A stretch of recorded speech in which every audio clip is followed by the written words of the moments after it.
Hello दोस्तों, early financial आजादी में बहुत बहुत स्वागत है आपका। हम दो ऑयल अपस्ट्रीम कंपनीज ओएनजीसी और ऑयल इंडिया दोनों का यहां कंपैरिजन और एनालिसिस करने वाले हैं, बिजनेस को और डिटेल्स में समझने वाले हैं। तो देखिए, सबसे पहले ओएनजीसी से शुरुआत करते हैं। देखिए, उनका मार्केट कैप आप देखेंगे 2.44 लाख करोड़ का है, ठीक है। और ऑयल इंडिया का कितना है? 33,606 करोड़।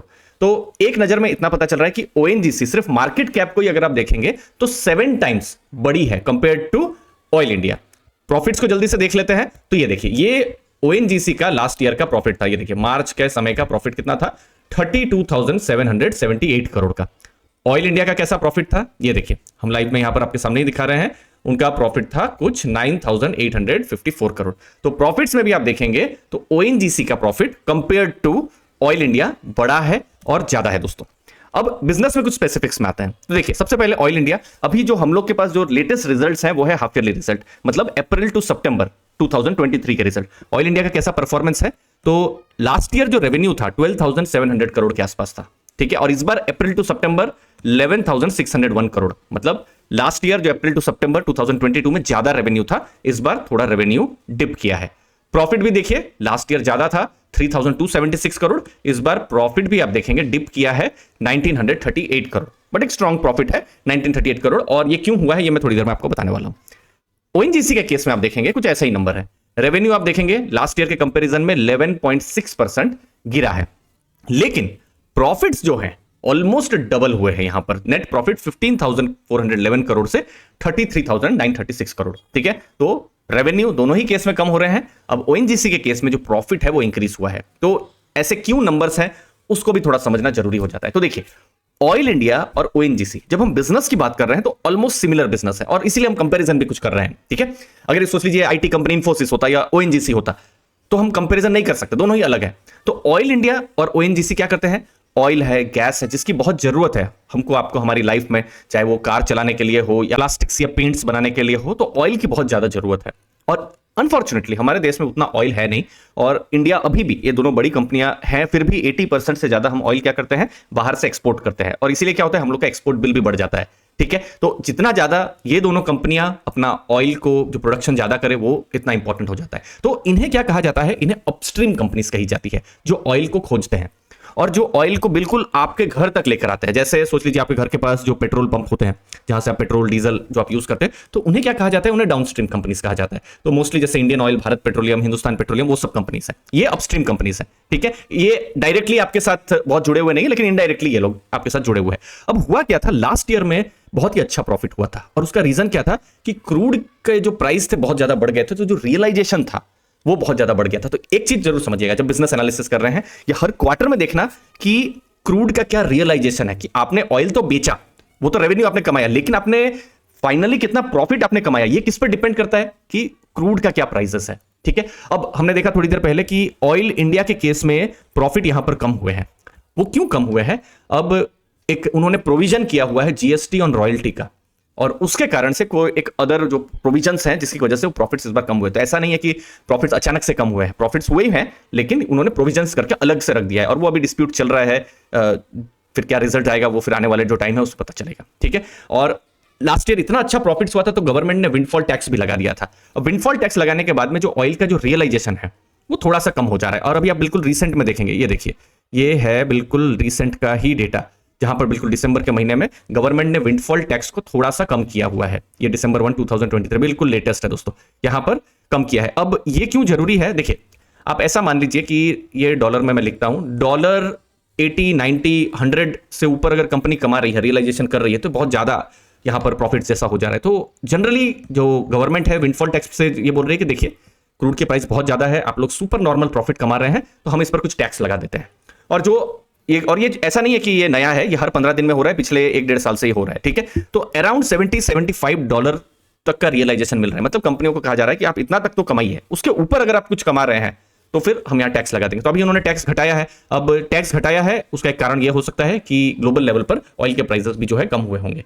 और टैक्स कब बढ़ेगा? जब अगेन ग्लोबल लेवल पर ऑयल और गैस के प्राइसेस भी बढ़ेंगे। तो अभी घटे होंगे, तो यहां पर रियलाइजेशन जो है, विंडफॉल टैक्स जो है, ये कंपनी ने, जो गवर्नमेंट है, उन्होंने कम किया है दोस्तों।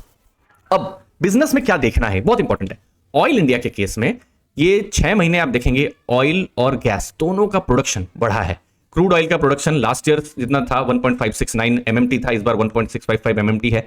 नेचुरल गैस भी यहां पर इंक्रीज हुआ है, ऑयल एंड ऑयल इक्विवेलेंट सब कुछ यहां पर इंक्रीज हुआ है।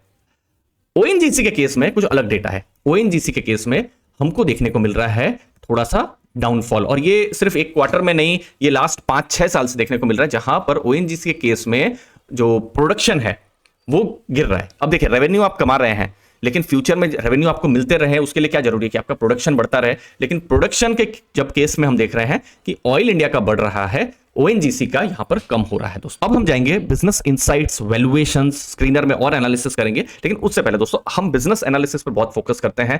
पैसिव इनकम, डिविडेंड, फिर latest mutual fund portfolio, personal finance related content लाते रहते हैं। आप हमारा जो टेलीग्राम ग्रुप है उसको भी एक्सप्लोर कर सकते हैं। 3700 से बड़ा की कम्युनिटी है। मुझे उम्मीद है आपको भी वैल्यू जरूर मिलेगी इस ग्रुप को ज्वाइन करके। अब देखिए, मैं यहां पर वैल्यूएशन को यहां पर आपके सामने रखता हूं, तो देखिए ये है ओएनजीसी।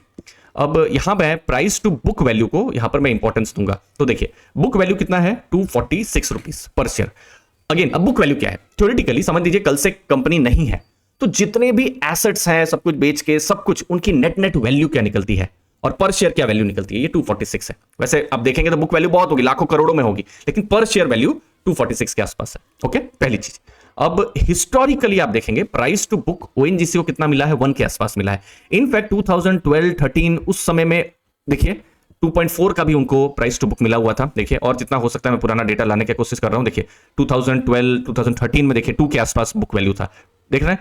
अब लेकिन पिछले अगर आप 5 साल में देखेंगे तो बुक वैल्यू यहां पर कम हुई है, और अभी आप रिसेंट में देखेंगे प्राइस टू बुक कितना है, 0.8 है। तो इसका मतलब क्या है कि कंपनी का थोड़ा सा जो है डी रेटिंग हुआ है, 2 का से ऑलमोस्ट 0.8 हो गया है। ठीक है, और हिस्टोरिकली अगर चलिए 5 ईयर का डेटा देखें तो 0.7 है, 10 ईयर मतलब 1 के आसपास में है। ठीक है, तो अपने सिर्फ बुक वैल्यू के हिसाब से देखेंगे तो थोड़ा सा सस्ता हमको ओएनजीसी देखने को मिल रहा है, थोड़ा वैल्यूएशन में थोड़ा सस्ता देखने को मिल रहा है। अब ट्रिगर क्या है? ट्रिगर है यहां पर केजी बेसिन, और वहां पर जो ओएनजीसी है वहां पर उनका जो प्रोडक्शन है फिर से इंक्रीज होना, क्योंकि हमने क्या देखा ओएनजीसी के केस में प्रोडक्शन जो है वो बढ़ नहीं रहा है। प्रोडक्शन बढ़ना ही यहां पर इंपॉर्टेंट, यहां पर बिजनेस ट्रिगर है। ठीक है, वो अगर होता है तो फिर रेवेन्यूज में भी जो है बढ़ना का हो सकता है। ऑयल इंडिया के केस में देखते हैं सस्ता है या महंगा। तो देखिए मार्केट कैप कुछ 33,606 करोड़ के आसपास है। तो प्राइस टू बुक देख लेते हैं, ये लास्ट 10 ईयर से कितना है, 0.9 के आसपास में है। ठीक है, अगेन ये भी बहुत ज्यादा नहीं है। अब मैक्स में देखते हैं यहां पर, देखिए 2012-13 में इनको क्या मिलता था, 1.5, 1.6, 1.8, 1.4, 1.5। आप देख रहे हैं मतलब 1 से ऊपर ही रहता था। अब चलिए इतना भी मान ले सकते हैं कि चलिए उस समय में थोड़ा ज्यादा वैल्यूएशन था, लेकिन अभी अगर आप देखेंगे तो हिस्टोरिकली भी 1 के आसपास उनको वैल्यूएशन मिला है। ठीक है, 10 साल का। अभी क्या वैल्यूएशन है, कुछ ओएनजीसी के आसपास ही है, 0.84 है। दोनों ओएनजीसी और ऑयल इंडिया के केस में वैल्यूएशन बिल्कुल समान है और अपने हिस्टोरिकल लेवल से कम है। अब इंपॉर्टेंट है यहां पर फ्यूचर में क्या देखना कि यहां पर री रेटिंग होता है कि नहीं और किस तरीके से ये ग्रो करते हैं कि नहीं। अब कुछ बिजनेस इनसाइट्स। ऑयल प्राइसेस अभी $80 से $100 के जो है बैरल के बीच में है, जो कि एक स्वीट स्पॉट है दोनों ही कंपनियों के लिए। विंडफॉल टैक्स का इंपैक्ट है, लेकिन गवर्नमेंट 15 डेज में चेंज करती है। $75 मतलब एक कंफर्टेबल पोजीशन है, पहले उतना भी नहीं होता था। अगर क्रूड के प्राइस अचानक गिर जाए तो ये नेगेटिव हो सकता है। ओएनजीसी के लिए केजी बेसिन बहुत ही इंपॉर्टेंट है उनका बिजनेस ग्रोथ के लिए।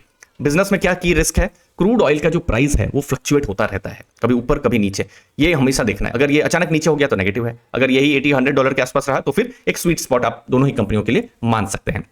नेक्स्ट है, अगर जो गवर्नमेंट है, गवर्नमेंट के द्वारा रेगुलेटरी, जैसे अभी हमने देखा ऑयल इंडिया का क्यों यहां पर प्रॉफिट कम हुआ है, क्योंकि अचानक से कोई जीएसटी आ गया रॉयल्टी के ऊपर, फिर विंडफॉल टैक्स है, तो ये बहुत ही रेगुलेटरी यहां पर रहेगा इंटरवेंशन। और ऑयल एंड गैस बहुत ही इंपॉर्टेंट चीज है, तो गवर्नमेंट दोनों को इनफैक्ट ओन करती है, तो गवर्नमेंट का यहां पर इन्वॉल्वमेंट रहेगा ही। तो अगेन वो पॉजिटिव भी है, बहुत बार गवर्नमेंट के निर्णय से बिजनेस के लिए पॉजिटिव भी हो जाता है, बट यहां पर सुपरवाइजरी या थोड़ा रेगुलेटरी, थोड़ा सा रिस्क भी इस बिजनेस में रहता है दोस्तों।